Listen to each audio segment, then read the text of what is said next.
We started Mixed Essence, I want to say July of 2018.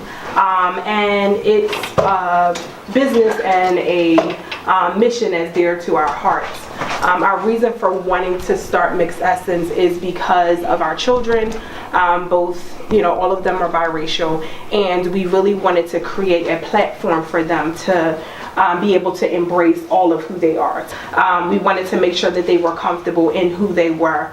And we kind of, I wrote a children's book called I Refuse to Choose the Best of Both Worlds. And that kind of came out in both at the same time. Kind of launched a business and then also the children's book. But our middle son was having some issues at school where children were kind of, saying, I don't like you because you're black or this and that. And I never wanted them to feel like they had to deny one side because of what someone said or someone else's ignorance, and lack of knowledge.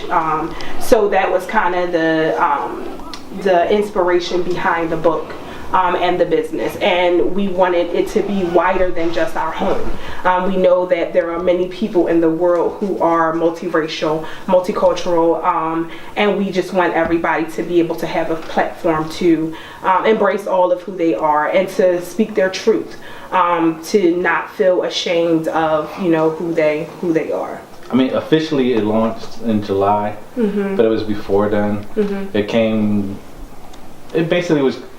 We tossed it around out of hurt and pain and love, because when we was talking about the kids, like I would reflect back on how I feel, because I'm Puerto Rican, but that's a mixed race anyway.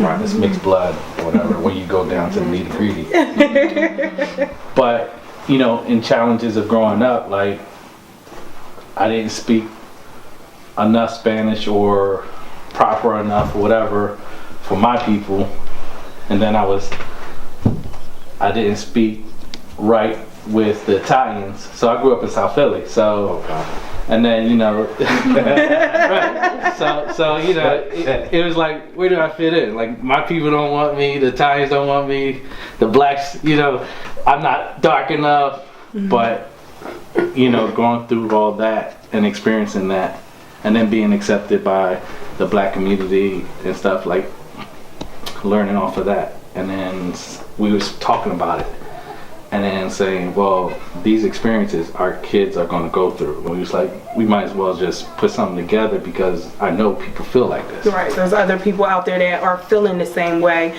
and they may not have a voice, or they may not have an opportunity to really speak up, or there may not be a platform. Not that, maybe nobody's talking about it, but ultimately, people are having children and they're carrying these issues, and it affects their identity and who they are. I work with children. I've worked with children for as long as I can remember, and I'm always an advocate for encouraging people in general, but making sure that children aren't treated differently, making sure they're not bullied for whatever reason, be it culture, be it race, be it size, height, skin color, whatever it is, so that was something that we really wanted to do, just to create a platform of empowerment. So today we just kind of wanted to create, we're calling it a diversity discussion. So we wanted to be really open for you guys to feel comfortable. Ultimately, the goal of this is to be able to reach other people, to be able to say, this is my truth, and yours may look similar or it may not look similar. And even to somebody that's not multiracial, people think because it's called Mixed Essence, they have no room. I feel like it's the education piece. Anybody can grow from it. It doesn't matter what your background is. You may know somebody in your class who's biracial. That'll change the way you treat them. You may know a professor. You learn something different. Multiculturalism is awesome because you're learning from different cultures. You're seeing a different perspective on things. It makes you more well-rounded, more open-minded. I feel like it's something to be celebrated, and so that's why we're here. So we invited all of you guys out because we feel like everybody has a story, everybody has a testimony, and so we wanted you to share it in hopes of empowering and encouraging others. So we're gonna get started. We're just gonna go around the room and introduce ourselves. If you want, share one thing, how you feel today, how you feel being here today, when you were invited, what that what did that mean to you? How did that make you feel? So we'll start. Well, my name is Derek Whitfield, and I'm excited to be here today. Obviously, this is my cousin, and about race relations, as far as it pertains to, you know, I grew up in the Badlands of Philadelphia, so I grew up around Puerto Ricans, and I was always the only black person, so I can identify with Jose about how it is to try to find your place, and then also, you know, having a Caucasian wife or Irish wife, I can identify with, you know, going through the struggles from black women dealing with me and white men dealing with me, especially since, you know, my incarceration, having her coming up and seeing me. The guards would treat me different whenever she came up with the kids and all of that stuff. So it was a learning curve. So if with you reaching out for me, I think I have, you know, something to offer to it. Being as though I grew up differently, and then as I got older, going through the different experiences, you know, from both races, black and white. So, thank you. Thanks for sharing. My name is Jeannie Whitfield. I'm here because we're family. But I'm excited to be here because we have 5 biracial children. And it's been challenging to see them grow up in different school settings and different sports settings and the things that they go through being mixed. So I'm excited to learn more about the platform and how it can help benefit them. Absolutely. Thank you. I'm Josette Markline. I'm really honored to be here. I feel really excited to have an outlet to speak about being mixed race because for me growing up there was no outlet, and I'm actually still learning and understanding what it means to be mixed race in modern times. So I just feel really honored and privileged, and I hope that I can contribute something because I feel like I didn't get a lot of motivation or acceptance growing up. So I hope that I can contribute something to the younger generations through this outlet. I'm Mike Bowles. I'm mixed. My father's a black man from Louisiana. Mother's a white woman from Pittsburgh. Family's originally from Eastern Europe. My wife is mixed. Her father's a black man from Trinidad. Her mother is a white woman originally. Their family are Romanian Jews. We got 3 little second generation mixed kids. Wow. So pretty much it's impossible not to deal with whatever's going on with mixed people. Well, my father's girlfriend is actually Puerto Rican. I mean, now. So it's impossible not to be, you know, caught up in all the idiosyncrasies of mixed identity in my family. You know what I mean? Because it's all of us. Gotcha. You know? Gotcha. Well, thank you guys so much for sharing. We have a mix, so we have an interracial couple. We kind of split our questions between interracial couple and biracials. So I'm going to kind of jump around just to kind of give everybody a chance to speak and answer some questions. But like I said, if you guys touch on something and you guys may have something to say or comment, or if you pose a question, feel free to, you know, jump in. Okay, so Derek and Jeannie, we're going to start with you guys. Just give us a little bit of background about how you guys met, and then tell us a little bit like how your families how your families perceived each other. Were you guys accepted as a couple? Was that something that was celebrated, or was it questionable? Like, just kind of share your experience. So Derek and I met in 2004. Okay. And originally, I don't necessarily know that our relationship was accepted by my side of the family. Okay. It had a lot to do, I don't know necessarily with Derek's race, but maybe his background and some of the things that he had been through, and the fact that he had had children and things like that. It was hard for my parents to get past that. Gotcha. And honestly, it took a very long time. It wasn't until, I guess, in recent years that they've come to terms with that, and now our relationship is celebrated.